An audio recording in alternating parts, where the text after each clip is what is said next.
Guys, আসসালামু আলাইকুম। কেমন আছেন? আশা করি ভালো আছেন। তো আজকে আমি আপনাদেরকে দেখাবো কীভাবে বাসাবাড়িতে আয়রন রিমুভ করা হয়।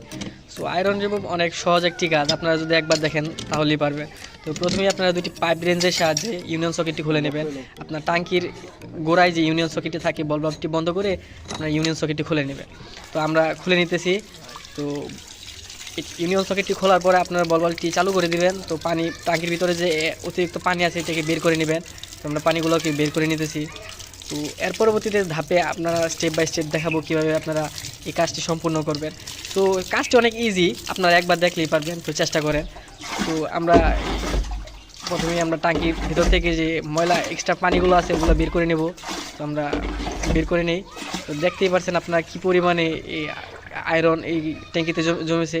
তো এগুলো যদি আপনারা কন্টিনিউ পরিষ্কার না করেন তাহলে আপনাদের বাসাবাড়ির ওয়ারিংয়ের অনেক বড় একটি ক্ষতি হয়ে যাবে। সো এর জন্যই পানির স্পিড পায় না। তো আমরা পানিগুলোকে পরিষ্কার করে যে অতিরিক্ত যে ময়লাগুলো আছে এগুলো বের করে নেব। তো এখন আমরা ফেলে দিতেছি যে ময়লাগুলো, আপনারা দেখতেই পাচ্ছেন যে কী পরিমাণে ময়লা হয়েছে। তো পরবর্তীতে আমাদের জন্য দরকার একটি ভিক্সল। সো এটি মূলত টাইলস যে ধোয়ার একটি ভিক্সল, এই অ্যাসিটিক জাতীয় একটা তো এটি আমরা মেরে নেব।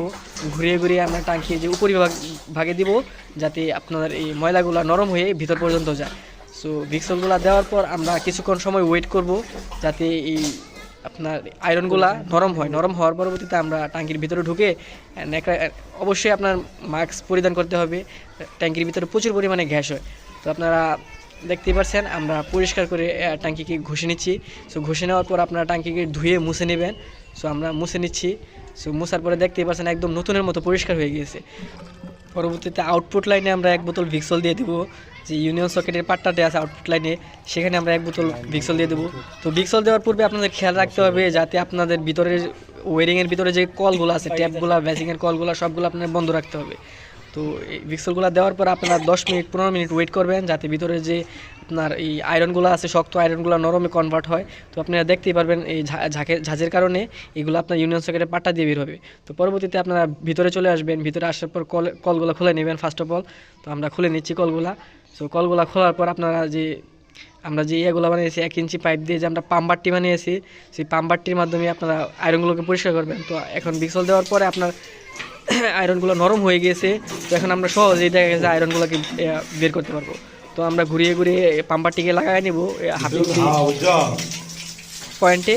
তো পয়েন্টে না লাগার পর আমরা কন্টিনিউ প্রেশার দিব। প্রেশার দেওয়াটা পরে দেখতে পারবেন যে কী পরিমাণে আয়রনগুলো রিমুভ হচ্ছে। আপনারা দেখতেই পাচ্ছেন কী পরিমাণে আয়রনগুলো রিমুভ হচ্ছে। এই কারণে দেখা গেছে পানি বের হতে পারতো না। তো এভাবে আপনারা বাসাবাড়িতে খুব সহজেই আয়রন রিমুভ করতে পারবেন এবং পানির প্রেশার বাড়িয়ে নিতে পারবেন। তো এগুলি মূলত আপনার 15 দিন, 1 মাস বা সর্বোচ্চ 2 মাস পর পরে আপনাদের করতে হবে। তো আপনারা যদি না করেন পানির প্রেশার কমে যাবে এবং বড় একটি ক্ষতি হয়ে যাবে। তো আপনারা এই জিনিসটি লক্ষ্য করবেন। আর এটি মূলত সিম্পল কাজ, আপনারা একবার দেখলেই পারবেন। ইনশাআল্লাহ আমরা চেষ্টা করি পারবেন। তো অবশ্যই আপনারা চ্যানেলটিকে সাবস্ক্রাইব করেন এবং পেজটিকে লাইক করেন।